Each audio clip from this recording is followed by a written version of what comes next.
lights on the trees did just pop overnight, which is really exciting. It's looking very green and springy outside. I am getting started on a really fun project this weekend. I was selected to test knit the Homestead Sweater. This pattern is pretty different from anything I've ever done before, so I'm really excited to get started on it. I, for once, am using the recommended yarn from the pattern for the majority, I would say. This pattern drops air, held double, so it's really fluffy. Lots of this blue color 16. The white, this yellow, this green, the back hill. And I need to get the other colors. So we need a brown, another light green, tan, oh, and some red. I'm gonna use scraps for that, so I need to go pick those out of my stash. Welcome to my yarn shelf. There's a lot more down there. So let's find some good colors. So I have this, a brown. This is a loops and thread yarn. It's definitely thinner. I think I can make this work. I could use these scraps for the tree. That could kind of be fun. I think I'm gonna have to go digging in my stash. Come on over. Yeah. Got a little bit of black, not much. I also have this black. Maybe I'll hold this yarn double with this one for the path. My coffee.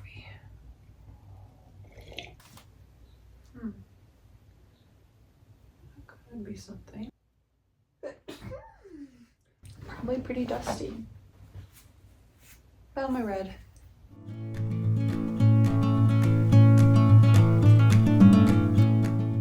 All right, so we've got our yarn. Technically, we should make a gauge swatch. Do we knit a gauge swatch? I feel like because it's a test knit, I kind of need to knit a gauge swatch. Let's do it. If anyone knows, please leave a comment down below. Why do a lot of interchangeable sets skip 7mm? Let's see here. So we're gonna start in the green for that ribbing.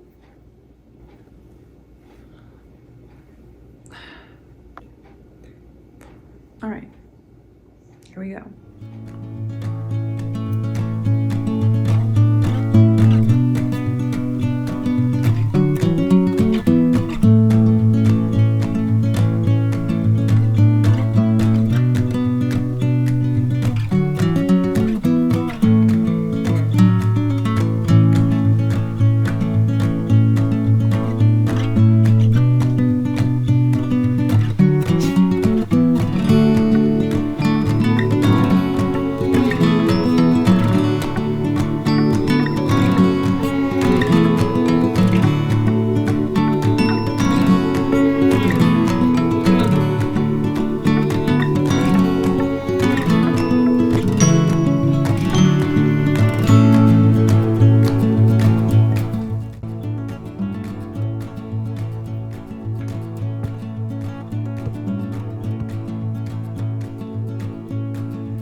It's the next morning. I knit until like 12 o'clock last night. Do you want to see something really cool?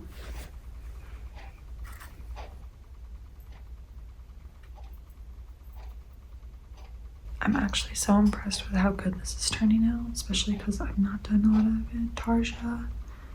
I really love the marbled effect on the lake because I mixed two yarns. The back is problematic at best. I did like Fair Isle, basically on a fence. So right now I am working on the path, and we're also gonna start some sky right here and the tree. But I really am having so much fun doing this. It's like drawing with yarn. Anyway, I'm gonna drink my coffee before it gets cold, and then I'll start on this. Yeah, otherwise it's just gonna be a cozy, rainy day of day 2 of knitting my homestead sweater. I really want to show you a few tips in case you are also working on this pattern using these little mini skeins that I'm making. They're like little figure 8 skeins. Has been game changer for keeping this from just like becoming one giant knot that I literally have no patience for. So to make a mini skein, you're gonna take your yarn, and I am holding this yarn double, so I have it doubled. You're gonna take your tail and drape it over your thumb, and now you're just gonna make a figure 8. Cross down around your pinky, down around your thumb. It's hard to do at this angle. And then you're gonna keep going like that. So down and around until you get the size that you want for your little mini skein. Then you're gonna cut it off, and then you're gonna take your last bit of your tail here, and my other tails that I started with still hanging back there, and you're gonna pass it behind, down and behind, and you're gonna do that a couple times so that it like wraps the middle. Should look like that. Then I'm gonna take it off my fingers so it looks like that, still holding this little piece that I wrapped around the center. And then what I'm gonna do is put my crochet hook underneath where I wrapped it, and then I'm gonna pull the yarn, the remainder of my little tail through. Then you have your tail that you started with, that's where you're gonna pull from.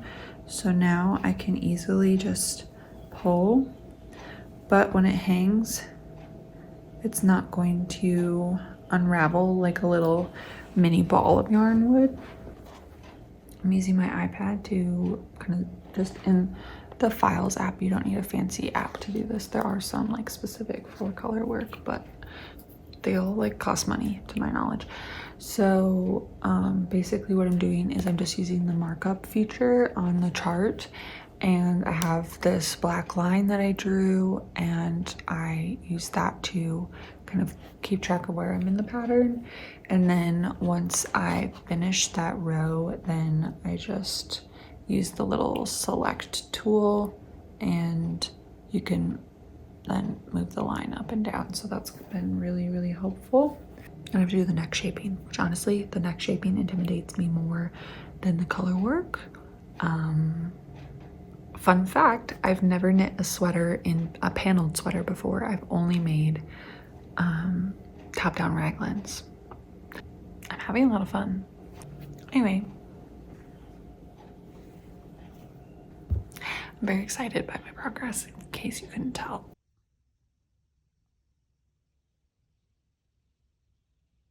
So it's now Monday, and I'm almost done with the front panel. Let me show you. Exciting.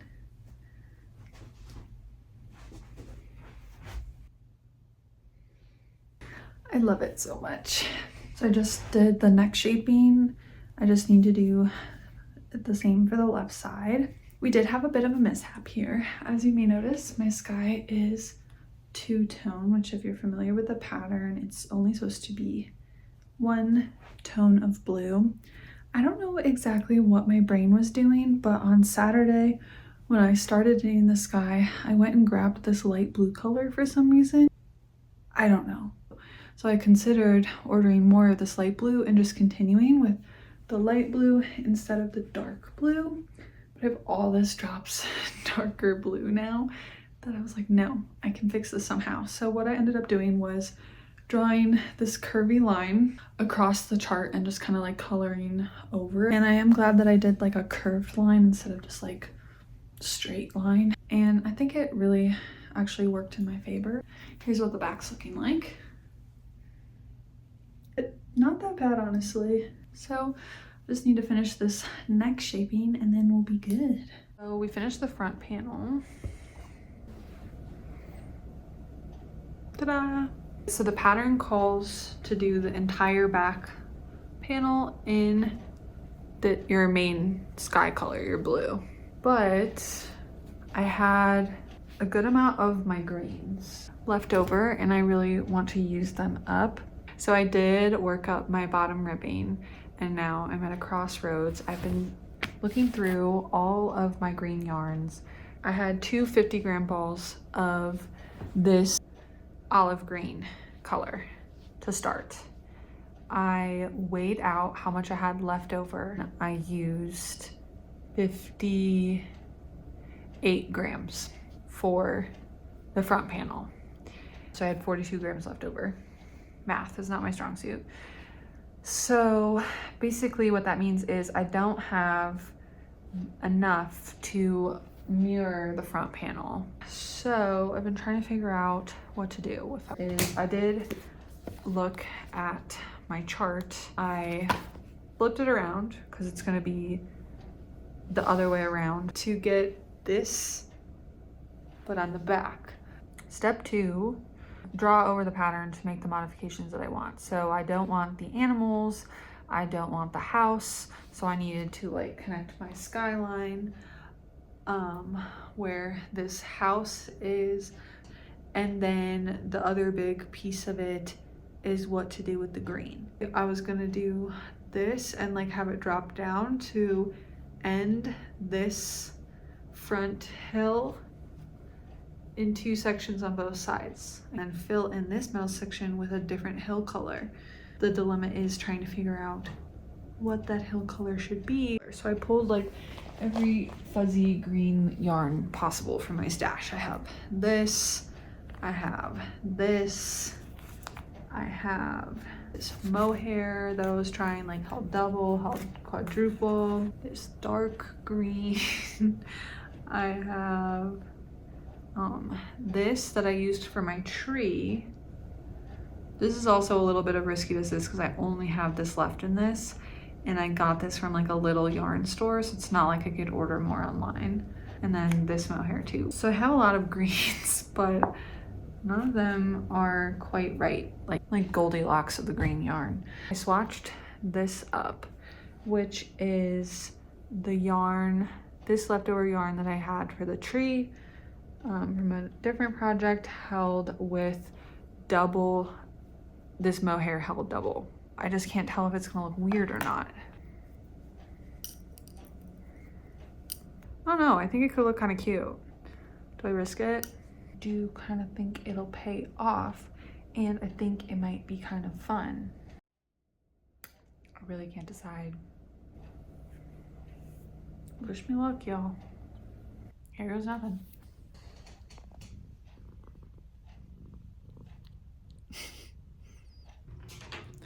I have officially won Yarn Chicken in not 1, but 2 counts.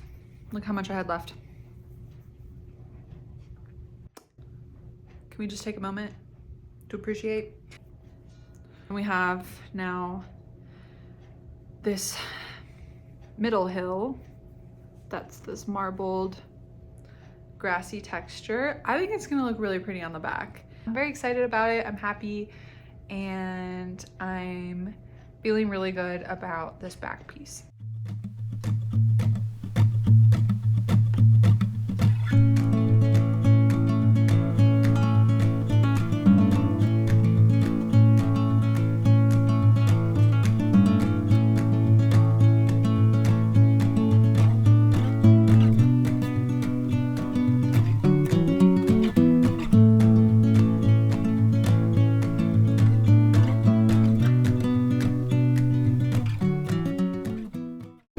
quite enough.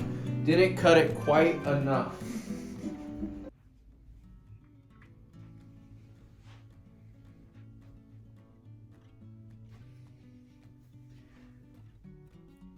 It's done.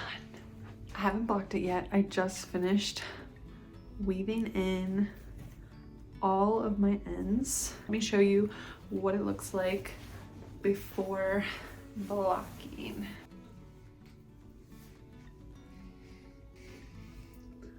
I love the size that I picked. I think it fits so well. I'm literally obsessed with it. I definitely anticipate that it's going to gain some length. Now, classically, I added on a significant amount of rows to the sleeves. The pattern called for around like 63 centimeters, and I ended up doing almost like 70 centimeters. I just really like a very long sleeve. I'll show you what it looks like when I get done blocking.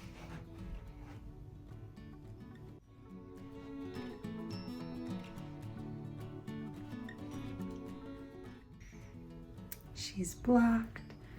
This yarn is so soft. Good like drape. It's not too stiff. Like I said, super soft, but also not too like saggy. A lot of my tension issues resolved themselves for the most part, so I'm really happy with that. I just love the continuation of the pattern. So I can't wait to wear her out. I'll probably do like a little photo shoot in this weekend. If you have any interest in getting into colorwork, I think this is a great introductory pattern. It's not too complex, and the finished result is so motivating and so cute. Very worth it. So I definitely recommend the Homestead Sweater if you're at all interested. Thanks for watching, and let me know what you think down in the comments below.